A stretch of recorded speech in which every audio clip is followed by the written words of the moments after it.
நாமளும் இந்த மது போதைக்கோ கஞ்சா அடிச்சுட்டோ சுத்துனா நம்முடைய வாழ்வு சிறைச்சாலைக்குள் தான் இருக்கும். அது எனக்கு தேவையில்லை என்று ஒரு தலைவன் வந்திருக்கிறான். அவனை நாம் ஆதரிக்கணும். கொண்டு வரணும் கொண்டாந்தாங்க. அதுதான் விஜயுடைய வெற்றி. மரியாதைக்குரிய காலர் துக்காத சொல்லுவேன் இயக்குனர் பேரரசு அவர்களே மற்றும் மேடையில் வந்திருக்கும் இயக்குனர்களே, தென்னிந்திய திரைப்பட சென்னை இயக்குநர்கள் சென்னை நடிகர் யூனியன் தலைவர் அசோக் அவர்களே, செயலாளர் சுகுமார் அவர்களே, பொருளாளர் ஜான் அவர்களே, இங்கே இந்த மோனிகா அந்த மாதிரி ஒரு பெரிய ஹிட்டாச்சு சாங், அந்த மாதிரி ஒரு பெரிய ஹிட்டாக கொடுக்க வேணும் இந்த மோனிகா ஹீரோயின். அஜித் சாரை பற்றி சொல்ல வேண்டியதே இல்லை. ஆனால் இந்த அஜித் சுழற்றுவார். சிலம்பத்தை மட்டுமல்ல, இண்டஸ்ட்ரியும் சுழற்றுவார் நம்பிக்கை எனக்கு இருக்குது. கூல் சுரேஷ் அவர்களை நீங்கள் ரொம்ப நல்லா பேசுனீங்க. ஆனால் ஒரு விஷயத்தில் எனக்கு கொஞ்சம் சின்ன வருத்தம் உண்டு, அதையும் தெளிவுபடுத்துகிறேன். அதாவது எங்கள் சங்கத்தின் தலைவர் அப்படியே கால் நடுங்குச்சு, கை நடுங்குச்சுங்களே, அதெல்லாம் நடுங்கிற கூட்டமே கிடையாது. நாங்கள் நடுங்க வைக்கிற கூட்டம். அதை முதல்ல நீங்கள் புரிஞ்சுக்கணும். ஆனால் உங்கள் சிறப்புமிக்க எங்கள் யூனியன் மெம்பர் தான் அவர். ஆனால் அவருக்காகவும் நீங்கள் குரல் கொடுத்து லெஜண்ட் இதுலேருந்து அவருக்கு பண்ணாங்க முத்துக்காளைங்கிற போது நிச்சயமாக உங்களுக்கு நான் வணக்கத்தை சொல்லிக்கிறேன். அந்த லெஜண்ட் இது பண்ணவங்களும் என்னுடைய நன்றியினை சொல்லிக்கிறேன். எங்கள் அருமைக்குரிய இயக்குனர் திரு ஜோதி அவர்களே, பாசத்துக்குரிய என் அருமை சகாக்களே, இங்கேருந்து போய் கன்னடத்தை கலக்குன்னு கலக்கக்கூடிய மியூசிக் டைரக்டர், என்ன பியூட்டிஃபுல்லாக மியூசிக் பண்ணிருக்காரு. என்ன விழாநாயகன் அவர் தானே. என் அருமை சகோதரர் எஸ்பிபி சொல்லும்போது சொல்லுவார், மியூசிக் அந்த ஃபஸ்ட்டு எழுத்து மியூசிக்கில் எம், அந்த எம் எடுத்தால் என்ன ஆகும், யூசிக், நீ வியாதியஸ்தன் ஆகிடுவே. அந்த எம்ன்றது என்ன, மெலடி. அதை தான் கொடுத்துருக்காரு நம்ம மியூசிக் டைரக்டர் இந்த படத்தில்.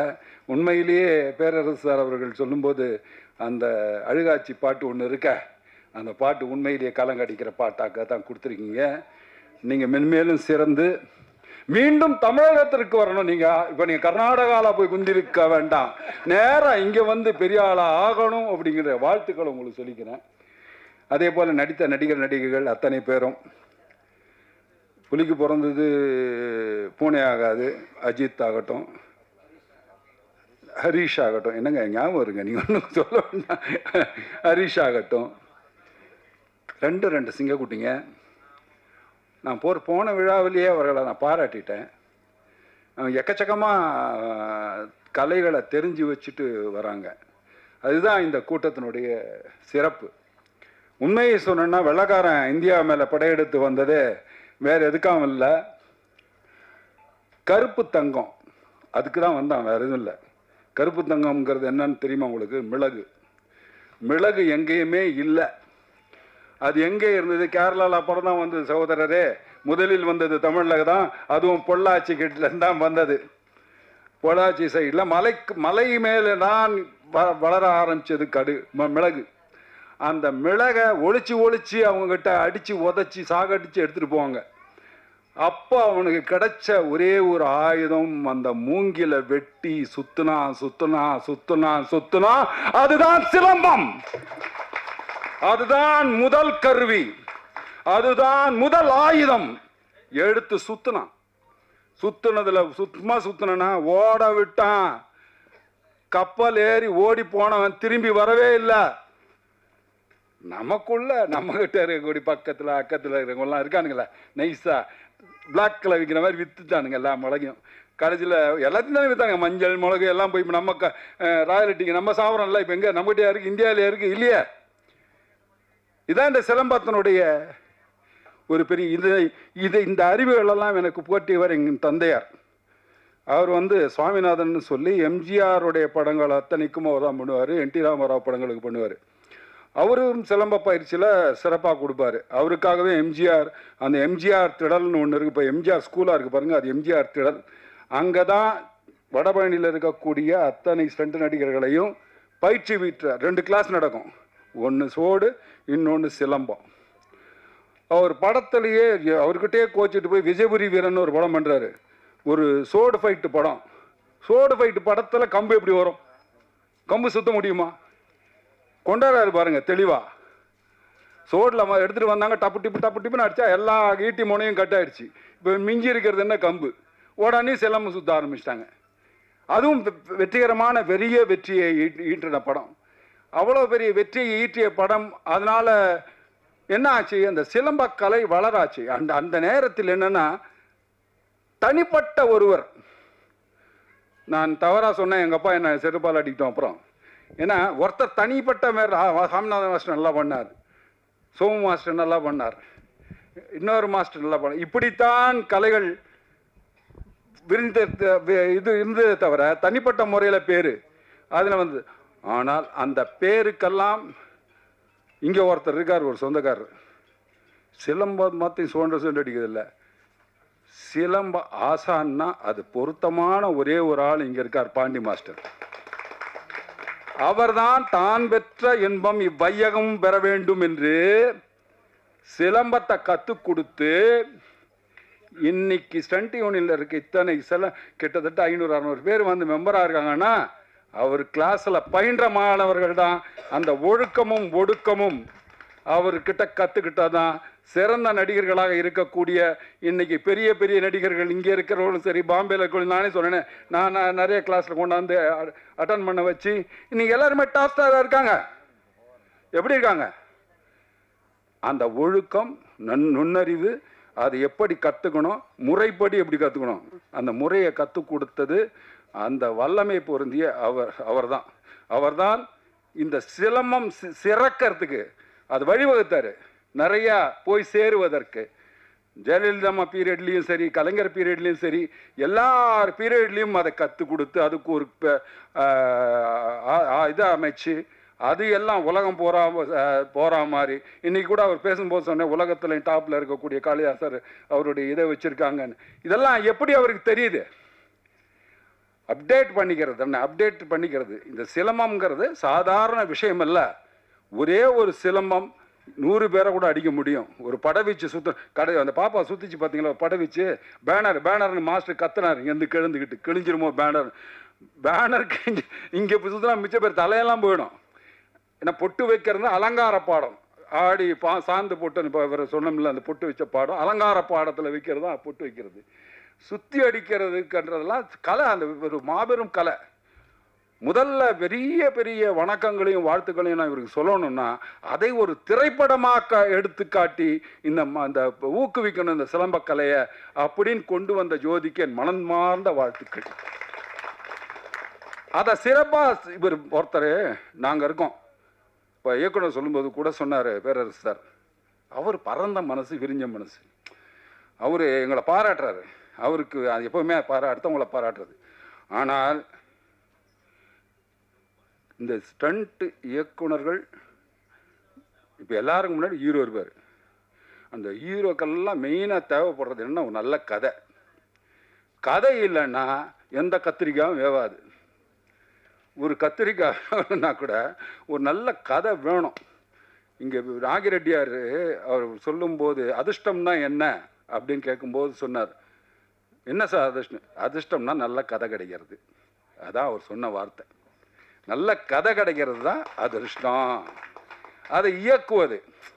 இப்போ பாருங்கள், முன்னாடி 100 படம் 150 தாசனான்றாவ் இங்கே இருக்கக்கூடியவர்கள் எல்லாருமே 100-150 படம் இன்னைக்கு பண்ண முடியுதா? ஏன் பண்ண முடியல? ஏன்னா உன் கதையை நீயே தேடி கொண்டு வந்து நீயே எங்களுக்கு சொல்லு, அப்போ தான் நீ ஹீரோ, அப்போ தான் ஒத்துக்குவேன். 5 வருஷம் கழிச்சு ஒரு படம்.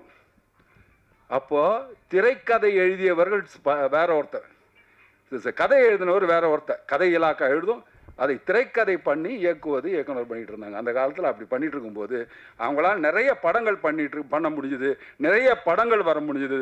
தொழிலாளர் தோழர்கள் வாழ்ந்தார்கள், பிரமாதமாக இருந்தாங்க. எல்லாரும் ஒரு ஒரு உத்தமமான ஒரு வேலையை செய்கிறோன்ற பயபக்தியோட வேலை செஞ்சாங்க. இன்னைக்கு பயமும் காணும், பக்தியும் காணும். ஏன் அந்த பக்தியை காணும்னா, எப்படி போய் நம்ம யாருக்குமே தெரியும், எல்லாம் ஒளிஞ்சு மறைஞ்சு.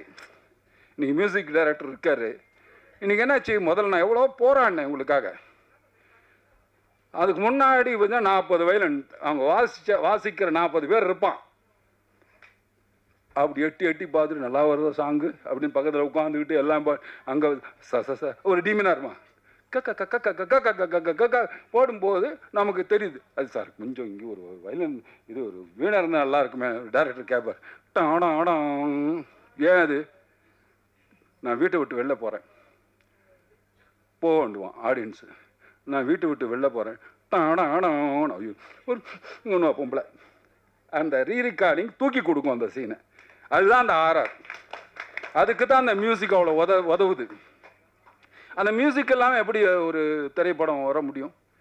மியூசிக் அவ்வளோ இம்பேக்டாக இருக்கக்கூடியது. அப்படி ஒரு இந்த மூங்கில் இப்போ பெரம்பில் செய்கிற சிலம்பத்தை பார்த்தீங்க, மூங்கிலில் செய்யும்போது இதில் வரும். அதில் மூங்கிலில் செய்யும்போது புல்லாங்குழல் சவுண்டை மீறிய ஒரு சத்தம் வரும். அந்த சத்தம் எவ்வளோ சுகமாக இருக்கும் தெரியுமா? சண்டை போடுறாங்களா இல்லை விளையாடுறாங்களா, எவ்வளோ அற்புதமாக பண்ணுறாங்க இவங்க அப்படிங்கிற ஒரு விஷயம் வரும். அந்த கலை மேல் ஈர்க்கப்படுவார்கள். பெண்களும் வந்து சேருவாங்க. அப்படி பாண்டிய மாஸ்டர் கிளாஸில் ஒரு பொண்ணு வந்து சேர்ந்து அவரே நிறுத்த சொன்னால் கூட நிறுத்தாமல் இன்னைக்கு ஒரு பெரிய ஸ்டார். அந்த பொண்ணு பேர் என்னங்க? ஹன்சிகா, சாய் தன்ஷிகா. இப்போ கூட ஒரு படம் பேர யோகிடான்னு ஒரு படம் பண்ணாங்க. What on action she did. சரி, இதெல்லாம் நீங்கள் ஞாபகம் வச்சுக்கணும். இதெல்லாம் as a heroine you have to look after. C Vijayashanti பண்ணாங்க. நாங்கள்லாம் கோவம் வந்து விஜயசாந்தி ஏன் ஒன்று ஆக்க முடியாவா நீ பண்ணு எனக்கு ஆக்கி விட்டேன்.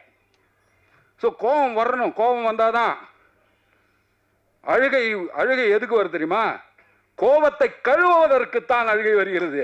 வேற எதுக்கு வருது? கோபத்தை கழுவுவதற்கு வருகிறது தான் அழுகை. அந்த கோபம் வரலன்னா போனோம் வரணும்ல, வராமல் எங்கே போயிடும்? அந்த உணர்வுகளும் உணர்ச்சிகளும் எவ்வளவு இருந்தாலும் கட்டுப்படுத்தி செய்யக்கூடிய ஒரே ஒரு ஸ்டண்ட் கலை என்றால் நாங்கள் தான். அண்ணன் சொன்னார், பரமேஸ்வரி என்னை நான் பண்ணும்போது ஜெயிப்பீங்கன்னு. எப்போவுமே கை கொடுக்குது அவங்க தானேப்பா நமக்கு. வேறு யாருப்பா கொடுத்துருக்கா சொல்லு? பொண்ணே கொடுக்க மாட்டான் நமக்கு. எவனா ஒருத்தன்னு சொல்லு, நான் என் பொண்ணை கொடுத்துருக்கேன். எல்லாம் காதல் கல்யாணம் தான் ஸ்டண்ட் நடிகந்து. ஆமாங்க, ஏன்னா உயிரோட வருவானா, இருப்பானா, சாயங்காலம் தேருவானா, கை உடையுமா கால் உடையுமான்னு இப்படி கடவுளை வேண்டிக்கிட்டு உட்கார்ந்து கிடக்கணும். இது எனக்கு தேவையா அப்படின்னு நினைப்பேன். ஆனால் ஒரு வார்த்தை சொல்லுவான், நீங்கள்லாம் படத்துலலாம் பார்த்துருப்பீங்க, என் உயிரை கொடுத்தாவது உன்னை காப்பாற்றுவேன்னு சொல்லுவான். ஆனால் உயிரை கொடுத்தும் காப்பாற்றக்கூடியவன் ஸ்டண்ட் நடிகன். அவன் தான் இன்னும் அதை சாகர வரைக்கும் அதை காப்பாற்றிக்கிட்டே இருக்கான். புரியுதுங்களா? சரி, அப்படி ஒரு காப்பாற்றக்கூடிய ஃபேமிலியிலிருந்து ஒருத்தர் வந்திருக்கார். இவரை காப்பாற்ற வேண்டிய கடமை யாருதுன்னா உங்களுது. ஊடக நண்பர்களும் நீங்க தான், பத்திரிகையாளர்களும் மீடியாக்களும். உங்களை கைகூப்பி கேட்குறேன், தயவுசெய்து இந்த படத்தை பெரிய லெவலில் கொஞ்சம் நீங்கள் புஷ் பண்ணுங்க ஐயா. பெருசாக இல்லை, கொஞ்சமாக அப்படி புஷ் பண்ணுங்க ஐயா. அது போதும் எங்களுக்கு. நாங்கள் ரொம்ப சந்தோஷப்படுவோம். அவ்வளோதான் எங்களுக்கு வேணும். வெற்றின்னு ஒரு சொல் வந்தால் போதும்.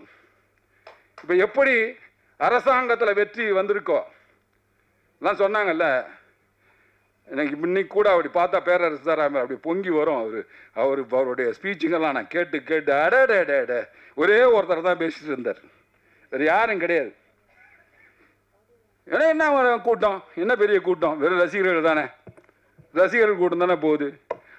ஆனால் உள்ளுக்குள்ளே ஒன்று புதைச்சி வச்சிருந்தான் பார்த்தீங்களா, நான் ரசிகன் தான், ஆனால் உள்ளுக்குள்ள நான் யார் காட்டுறேன்னு காட்டினானா இல்லையா? முதல்வர் சீட்டில் உட்கார வச்சானா இல்லையா? அவன் தெளிவானவன். நீங்கள் படிக்கிற பசங்களெல்லாம் திட்டுனீங்க, உங்களுக்கு என்னடா தெரியும், நீங்கள் என்ன பார்த்துருக்க போகிறீங்க, நீங்கள் இப்படி போனால் அப்படி போயிடுறீங்க, அப்படி போனால் இப்படி வந்துடுறீங்க, நீங்கள் ஊர் சுத்ததான் லாய்க்குன்னீங்க. ஆனால் போட்டா பார்த்தீங்களா ஓட்டு, தெளிவா கணக்கச்சிதமா தெரியும் சார், மூடுவேன்னாரு. அவனுக்கு எது வாழ்க்கைன்னு புரிஞ்சு போச்சு. நாமளும் இந்த மது போதைக்கோ கஞ்சா அடிச்சுட்டோ சுத்துனா நம்முடைய வாழ்வு சிறைச்சாலைக்குள் தான் இருக்கும். அது எனக்கு தேவையில்லை என்று ஒரு தலைவன் வந்திருக்கிறான். அவனை நாம் ஆதரிக்கணும். கொண்டு வரணும்னு கொண்டாந்தாங்க. அதுதான் விஜயுடைய வெற்றி. இந்த இமாலய வெற்றியை சாதிக்க பிறந்த தமிழக முதல்வர் விஜய்க்கு கோடான கோடி தமிழக மக்களின் சார்பாக வணக்கங்கள், வாழ்த்துக்கள். எங்கள் சங்கத்தின் சார்பாகவும் வாழ்த்துக்கள். இவ்வளவு நல்ல விஷயங்கள் இவ்வளவு பேர் பண்ணியிருக்காங்க. மறுபடியும் நான் வேண்டி கேட்கறது ஒன்றே ஒன்று தான். வாழ்த்துனவங்க எல்லாருமே நல்லவங்க தான். மனசப்பட்ட துயரத்தை கூட மோகன்ஜி இங்கே சொன்னார். ஏன்னா அனுபவசாலிகளுக்கு தான் தெரியும். எனக்கும் அந்த வருத்தம் உண்டு இருக்கு உள்ள. ஏன் கெஞ்சுறேன்? எப்படி ரிலீஸ் ஆக போகுது, எப்படி பண்ண போகிறோம், எப்படி? நானும் பாண்டிய மாஸ்டரோட காலைல கேட்டிருந்தேன், மாஸ்டர் என்ன மாஸ்டர் பண்ணுவாங்க, எப்படி ஹெல்ப் பண்ணுவாங்க? இன்றைக்கி மோகன்ஜி சொல்லும்போது ஒரு அற்புதமான ஒரு விஷயத்த சொன்னார். அந்த வேவ்ஸை அது ரொம்ப பேருக்கு தெரியாது. அது உண்மையிலேயே தமிழக முதல்வர் அவர்களுக்கு எடுத்து சொல்ல வேண்டியது நம்ம கடமை. அதை சொல்லணும். தயவுசெய்து ஊடகங்கள் அது தயவுசெய்து அவர் சொன்ன அந்த வார்த்தையை தயவுசெய்து போடுங்க. இங்கேயும் ஒரு ஊடகம், நமக்கும் ஒரு ஓடிடி பிளாட்ஃபார்ம் இருக்குது அப்படிங்கிற தைரியத்தில் அந்த சின்ன படங்க பொழைச்சி போட்டுமே சார், ப்ளீஸ் சார். உங்களெல்லாம் கூப்பிட்டு நாங்கள் பண்ணுறோன்னு நினைக்கிறோமே, எல்லாரும் வாழணும்னு நினைக்கிறோமே, எங்களையும் கொஞ்சம் வாழவீங்கன்னு கேட்டு விடைபெறுகிறேன். நன்றி, வணக்கம்.